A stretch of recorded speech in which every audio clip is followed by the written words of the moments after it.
اعوذ باللہ من الشیطان الرجیم، بسم اللہ الرحمن الرحیم۔ جمعہ، نماز جمعہ کا دن، اللہ تعالیٰ قرآن کریم میں اس کی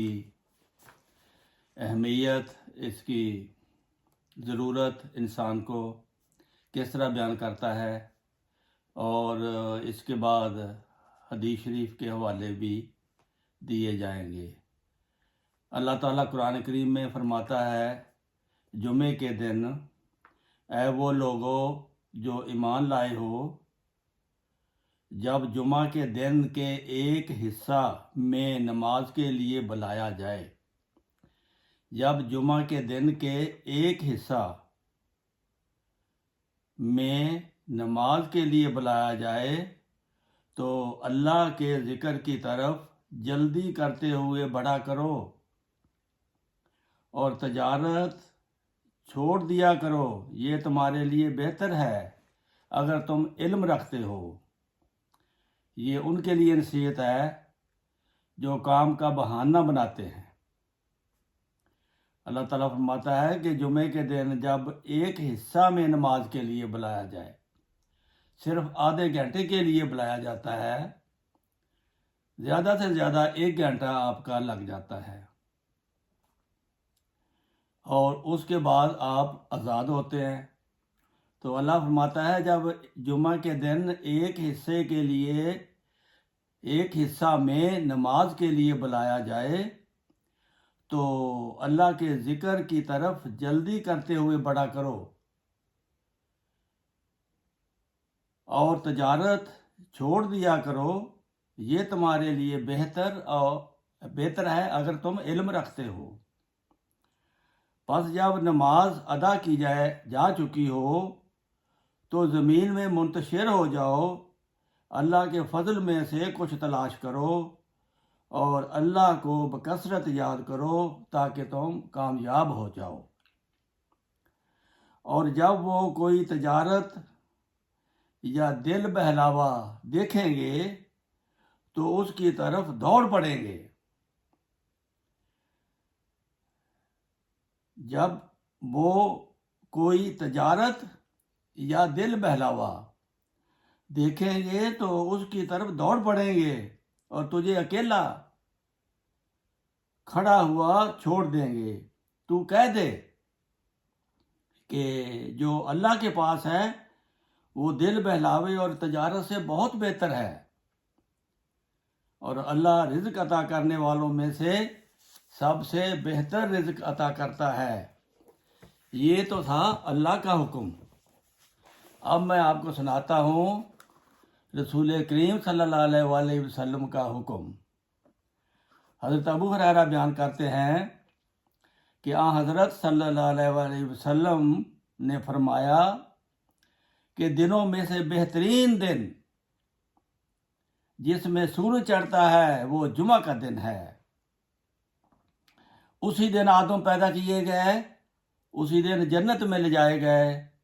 اسی دن جنت سے نکالے گئے۔ یہ اہمیت ہے جمعے کے دن کی کہ اللہ تعالیٰ بڑے بڑے کام جمعے کے دن کرتا ہے۔ پھر حضرت صلی اللہ علیہ وسلم بیان کرتے ہیں، فرمایا دنوں میں بہترین دن جمعہ کا دن ہے، اس دن مجھ پر بہت زیادہ درود بھیجا کرو، کیونکہ اس دن تمہارا یہ درود میرے سامنے پیش کیا جاتا ہے۔ جمعے کے دن جو آپ نے درود پڑھا ہوتا ہے وہ نبی کریم صلی اللہ علیہ وسلم کے سامنے پیش کیا جاتا ہے۔ تو یہ ہے رسول کریم صلی اللہ علیہ وسلم نے فرمایا۔ پھر فرمایا حضرت صلی اللہ علیہ وسلم نے فرمایا کہ جمعہ کے دن نہانا ہر بالغ مسلمان کے لیے واجب ہے۔ واجب ہوتا ہے، ضروری ہوتا ہے کہ ضرور نہانا ہوتا ہے جمعے کے دن۔ پھر اگلی حدیث میں صلی اللہ علیہ وسلم نے فرمایا، بیان کرتے ہیں کہ حضرت صلی اللہ علیہ وسلم جمعے کے دن عرفہ کے دن یعنی 9ویں عید الحج کو، عید الاضحیٰ اور عید الفطر کے دن ضرور نہایا کرتے تھے۔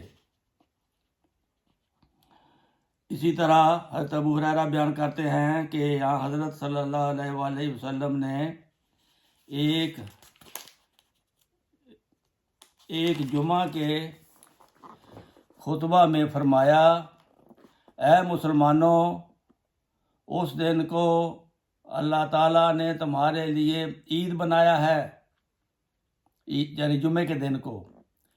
فرمایا، اے مسلمانوں، اس دن کو اللہ تعالیٰ نے تمہارے لیے عید بنایا ہے، اس روز نہایا کرو، مسواک ضرور کیا کرو، یعنی اس دن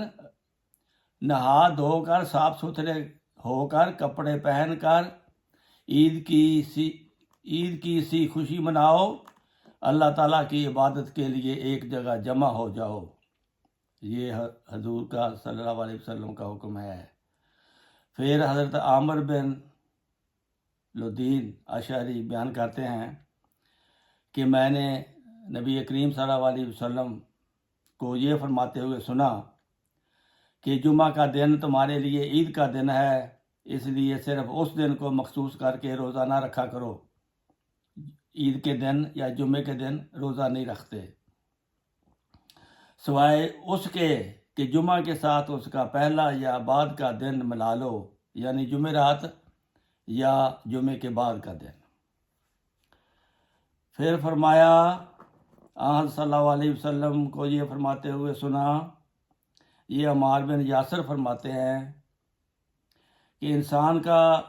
لمبی نماز پڑھنا اور مختصر خطبہ دینا اس کے فہم و فراست کی دلیل ہے۔ خطبہ مختصر ہو اور نماز لمبی ہو، یعنی اس میں دعائیں ہوتی ہیں، بس نماز لمبی کرو اور خطبہ مختصر کرو۔ حضرت ابو ہریرہ بیان کرتے ہیں کہ حضرت صلی اللہ علیہ وآلہ وسلم نے جمعہ کا ذکر کیا اور فرمایا، اس میں ایک ایسی گھڑی آتی ہے کہ جب مسلمان کو ایسی گھڑی ملے اور وہ کھڑا نماز پڑھ رہا ہو تو جو دعا مانگے وہ قبول کی جاتی ہے۔ آپ نے ہاتھ کے اشارے سے بتایا کہ یہ گھڑی بہت مختصر ہوتی ہے۔ کتنی فضیلت ہے جمعہ کے دن کی، اور ہم لوگ باوجود آزادی کے، باوجود نماز کے لیے جمع ہونے کی جگہ کے ہمیں میسر ہے، اور ہم دنیا داری کے پیچھے لگ کر نمازوں میں سستی کر جاتے ہیں، جمعہ میں سستی کر جاتے ہیں۔ یہ ایسا نہ ہو کہ خدا ہم سے اس کے بارے میں پوچھ لے کہ آپ کو میں نے مسجد دی تھی، آپ کو نماز سینٹر دیا تھا، آپ کو مذہبی آزادی دی تھی، آپ کو کوئی منع کرنے والا نہیں تھا، آپ خود ہی نمازیں پڑھنے نہیں آتے تھے، تو اس کے ذمہ دار آپ خود ہو۔ ایک حدیث میں آتا ہے کہ جب کوئی مسلمان ایک جمعہ چھوڑتا ہے تو اس کے دل کے ایک حصے پر داغ لگ جاتا ہے، اور جب 2 جمعے چھوڑتا ہے تو دل کے دوسرے حصے پہ داغ لگ جاتا ہے، جب کوئی تیسرا جمعہ چھوڑتا ہے تو دل کے تیسرے حصے پہ داغ لگ جاتا ہے، جب کوئی چوتھا حصہ جمعہ چھوڑتا ہے تو دل کے چوتھے حصے پہ داغ لگ جاتا ہے، یعنی کہ 4 حصے دل کے ہوتے ہیں، 4 جمعے نہ پڑھنے سے 4 داغ لگ جاتے ہیں، اور اس کے بعد اس کا دل سیاہ ہو جاتا ہے۔ تو یہ انذاری بھی ہے، یہاں پیش خبری بھی ہے، اس لیے پیش خبری کو لینے کے لیے ہمیں آگے بڑھنا چاہیے، اور نماز جمعہ کے لیے اپنا کام چھوڑ کر، جیسا کہ اللہ کا حکم ہے، 1 گھنٹے کے لیے جمعے کے لیے آپ اگر آ جائیں تو اللہ تعالیٰ بھی آپ سے راضی ہو اور آپ کی ساری دعائیں بھی قبول کرے اور آپ کی ساری پریشانیاں بھی دور کرے۔ اللہ تعالیٰ ہمیں نماز جمعہ باجماعت نماز سینٹر اور مسجد میں ادا کرنے کی توفیق عطا فرمائے۔ السلام علیکم ورحمۃ اللہ وبرکاتہ۔